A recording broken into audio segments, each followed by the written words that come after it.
Episode 71, kembali pulang. Di atas helikopter, Fajira yang merasa kelelahan dan lapar bersandar di bahu Irfan sambil menggenggam tangan suaminya.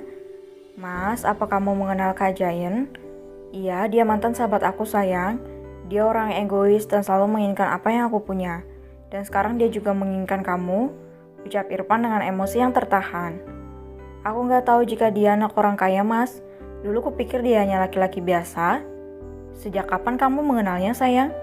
Sudah lama, Mas. Hanya saja dia pernah melamarku selang beberapa hari setelah kejadian kita di kantor. Dek, kamu serius, sayang? Ucap Irfan terkejut. Iya, Mas. Aku ngantuk. Tidurlah, sayang. Aku di sini. Fajira memejamkan matanya dan terlelap. Irfan masih mengeraskan rahangnya mendengar cerita Fajira. Ia cemburu, bahkan sangat cemburu. Ini terakhir kalinya kejadian seperti ini terjadi. Aku gak akan pernah membiarkan siapapun mengusik keluargaku. Mereka masih mengudara menuju kediaman Irfan yang berada di kota XX.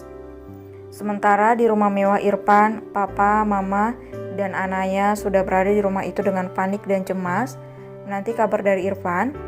Fajri sedari tadi tidak henti untuk menatap layar komputer agar tidak kehilangan jejak ayah dan ibundanya. Apa papa harus mengerahkan semua orang-orang kepercayaan papa untuk menyusul mereka, Ma? Tanya papa kepada mama. Sepertinya tidak usah, Pak. Mama yakin Irfan bisa membawa Fajira pulang dengan segera. Semoga saja. Mereka menunggu dengan perasaan harap-harap cemas sembari berdoa untuk keselamatan anak dan menantu yang tengah berada dalam bahaya saat ini. Fajri, apa sudah ada pergerakan dari ayah dan bunda kamu, Nak? Tanya mama. Ini ayah sudah berada dekat dengan bunda, Oma. Fajri menatap layar itu dengan seksama. Bunda sudah mulai bergerak, pekik Fajri ketika melihat titik hijau milik Fajira bergerak. Berarti Bunda sudah bertemu dengan ayah, Oma. Pekik Fajri senang. Semoga saja Bunda bisa dibawa pulang dengan selamat oleh ayah ya, Nak. Iya, Oma. Aji sudah kangen banget sama Bunda. Ucapnya berkaca-kaca. Mama segera mengelus dan memangku pria kecil itu agar bisa menguatkannya. Mereka masih mengamati layar komputer dengan lamat, hingga mereka terpekik melihat dua titik hijau itu bertemu. Sepertinya ayah sudah mendapatkan Bunda, Oma. Ova, pekik Fajri senang dengan air mata haru. Iya, Nah, syukurlah, ucap mereka senang. Mereka masih memperhatikan kembali layar itu. Dua titik hijau tadi bergerak menjauhi pulau dan mengarahkan ke arah kota. Sepertinya ayah sudah berjalan menuju ke sini, Oma, ucap Fajri sambil menangis. Iya, Nak. Syukurlah ayah dan bunda selamat, ucap mama lega. Bi, siapkan makanan untuk anak dan menantuku, mereka pasti kelaparan. Aji juga ya sayang, sambungnya. Iya, Oma. Fajri masih mengawasi pergerakan kedua orang tuanya sambil mengusap air mata yang selalu mengalir di pipinya. Akhirnya bunda pulang. Maafkan Aji yang lalai menjaga bunda. Aji janji ini gak akan pernah terjadi lagi. Batin Fajri tersenyum namun masih sesegukan. Permisi Tuan Besar, di luar banyak wartawan yang menunggu di depan pagar, ucap penjaga yang masuk dan memberikan informasi. Wartawan?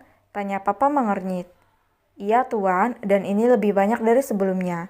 Apa yang harus saya lakukan Tuan? Papa berpikir keras agar bisa memutuskan apa yang akan dilakukan setelah ini. Pastikan tidak ada satupun dari mereka yang masuk ke dalam. Baik Tuan. Satu lagi ada seorang laki-laki yang berteriak di depan sambil memanggil Nyonya Fajira dan Tuan Irfan. Sepertinya itu teman kuliah Nyonya, Tuan. Jangan biarkan siapapun masuk karena kita tidak tahu apa niat mereka sebenarnya. Baik, Tuan. Kalau begitu saya permisi terlebih dahulu. Mari, Nyonya.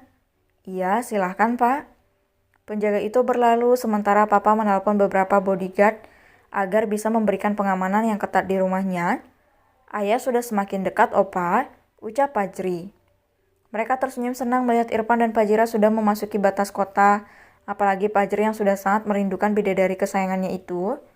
Mereka masih menunggu hingga mobil yang membawa Irfan memasuki pekarangan rumah pada sore hari dan mendung. Yap, mereka pulang sudah menjelang senja karena drama yang terjadi seharian ini. Beruntung Fajira bisa cepat ditemukan dan orang-orang yang menculik Fajira pun tidak sehebat pasukan yang dimiliki oleh Irfan. Brum, beberapa mobil masuk ke pekarangan rumah dengan menderu. Mereka berbaris dan berusaha untuk menutupi pandangan kamera wartawan yang sibuk mencari berita. Sedari tadi, Fajira terlelap dalam pelukan Irfan yang sangat membuatnya nyaman, Irfan segera menggendong Fajira masuk ke dalam rumah. Semua orang berdiri di depan pintu, menyambut mereka dengan haru, terutama Fajri yang sudah terisak berlari mengejar Irfan. "Bunda," teriak Fajri dengan pikiran yang melayang karena melihat Fajira digendong oleh Irfan. Perempuan muda itu terkejut dalam gendongan Irfan karena mendengarkan suara Fajri yang memanggil dirinya. "Mas, turunin aku," ucap Fajira ketika melihat Fajri berlari ke arahnya. "Sayang," ucap Fajira. "Bunda, hiks, maafin aja," ucap Fajri terisak dalam pelukan bundanya. Bunda gak apa-apa sayang, bunda di sini," ucap Fajira menenangkan Fajri. "Kita duduk dulu yuk," ucap Mama. Mereka beranjak menuju sofa ruang keluarga. Semua orang menatap Irfan dan Fajira dengan tatapan penasaran. "Sayang," panggil Fajira kepada Fajri. "Hiks, bunda gak apa-apa," ucap Fajri terisak. "Bunda gak apa-apa sayang, terima kasih nak." "Jangan tinggalkan Aji lagi bunda," lirik Fajri dan terlelap. "Iya sayang." Semua orang hanya bisa menatap haru ibu dan anak itu. Bahkan Mama juga ikut meneteskan air matanya. Mereka sedikit berbincang bercerita mengenai musibah yang sudah menimpa Fajira dan keputusan untuk para pelaku yang terlibat dalam kasus itu. Hingga malam menjelang, Irfan, Fajri, dan Fajira sudah berada di dalam kamar mereka dengan saling berpelukan satu sama lain. Apalagi Fajri yang tidak mau melepaskan Fajira barang sebentar saja dan membuat Irfan mendengus karena tidak bisa terlalu manja dengan istrinya. "Aji udah, Mak gantian kita yuk." "Ih, ayah kan bisa itu bagian sana.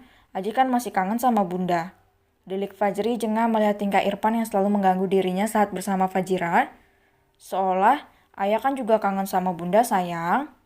"Iya udah, ayah sebelah sana dan Aji sebelah sini," ucap Fajri cemberut. Irfan mengalah, ia berbaring di sisi kanan Fajira dan memeluk istrinya erat. Begitu juga dengan Fajri yang tak mau kalah dengan ayahnya. "Ih, bunda sesak ini, geser-geser," ucap Fajira mengurai pelukan itu. Namun, bukannya merenggang, pelukan itu semakin erat dan membuat Fajira pasrah berada di antara pria tampannya. Ia tersenyum haru karena sedari tadi inilah yang paling ia butuhkan, yaitu pelukan dari mereka yang mampu membuat Fajira merasa lebih tenang. Perlahan, tangan lembut itu mengusap lembut kepala Fajri dan Irfan bergantian. Perlahan mereka terlelap dengan saling mendekap satu sama lain. "Tuhan, jangan ada lagi musibah yang akan terjadi ke depannya," batin Fajira sebelum terlelap.